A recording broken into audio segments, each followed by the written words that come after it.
Hey, what's up, guys? I'm going to discuss question one, which is about the assimilation process and how I was assimilated into my most recent job. The book talks about this process starting on page 100. This is the process of settling in and happens to pretty much everyone starting a new job. And everyone has basically gone through it if you've ever had a job, because at some point you're always the new person. Once you get assimilated into the company culture, your job satisfaction should increase and you can begin to excel. So, for my most recent job, I was assimilated in by shadowing the guy who helped me actually get the job. I went out with him to his work site, and he just started throwing tasks at me to test my knowledge, just kind of see what I knew. And if I didn't know something, I would ask, and he would, basically just teach me or show me how to do it, or have me look it up and figure it out. He was patient, and he was actually really helpful, answering all my questions. Anything that was, there's never a dumb question, so if I really didn't know something, even if it was simple to him or I should have known, he would kind of go through and explain it and make sure that I actually understood it. So then, as the weeks went on, I was given harder tasks to complete under supervision, and then a few more weeks went by, and I was assimilated to the point where I was actually trusted to complete my tasks by myself with no supervision. I could be sent out on a job, and I would just report it to my boss, our director, afterwards, and that was good. They knew that I'd do a good job, and they trusted me. And then, so overall, my process of assimilation went smoothly, and I actually felt comfortable each step of the way as I was given new challenges. And I'm to where I'm at now, where I'm still learning new things every day, but I'm pretty confident and comfortable with what I know and what I can do. I also wanted to talk about question three, which is strategies that are necessary when adapting to gender differences in the workplace, and the conversational rituals followed by men and women in the workplace. So the book talks about this on page 110. They explain how women are more likely to use communication to establish relationships using rapport talk. The example the book gives is how was your weekend, to which a woman is more likely to reply a detailed description of the events that occurred over the weekend. Where a man might respond with something like, it was great, we did this. And that ends it. That's it. So that communication style is known as report talk. The man reports what occurred without much detail. Men are also more likely to communicate using report talk, and when they answer or say things, it's more of a statement. It's not, they don't always have leave it open for a question or for a response or for an answer.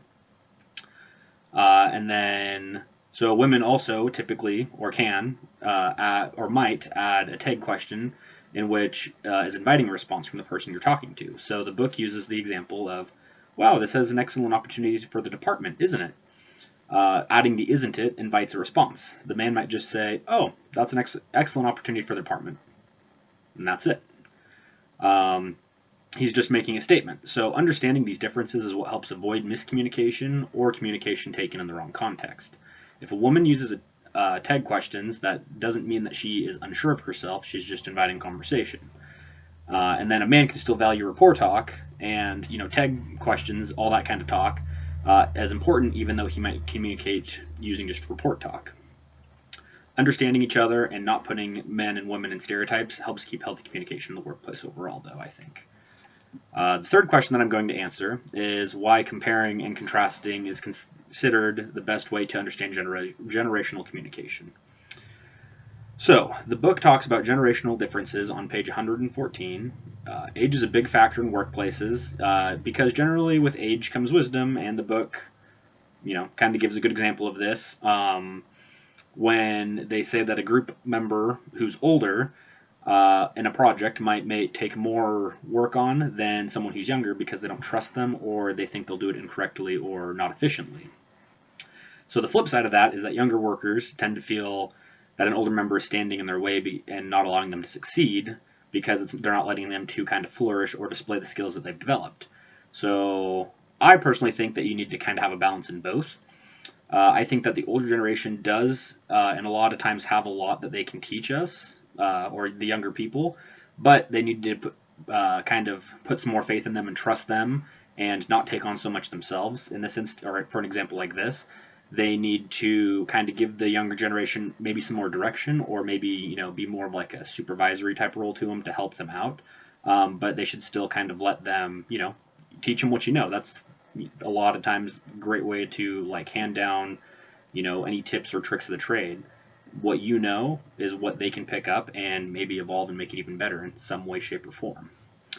and then just overall give them more responsibility. So we all grew up in different times. We're all like right now we're going through COVID, and we're adapting with the changes in work life that's giving us, and that's kind of our current day thing that a lot of us are going through. And then like an even older generation, so like my great grandparents and grandparents went through the Great Depression, so it's a big thing that happened across the nation that affected them in their lives and how they kind of lived their lives, and kind of taught them to adapt and live the way that they could and the way that they had to. So as things change in our life, we kind of have to learn to adapt and kind of go with it. And then what, my kids or our future kids, a whole different generation, are going to go through their own struggles and their own things that they will adapt to, and it'll change between our great grandparents, our grandparents, us, them, our grandkids.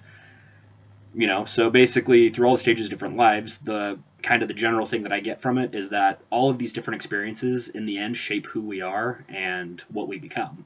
So being kind and patient with one another will help everyone out in the end. And we can always we can always teach someone something new that they never knew before, because we'll have our own unique skills that we know.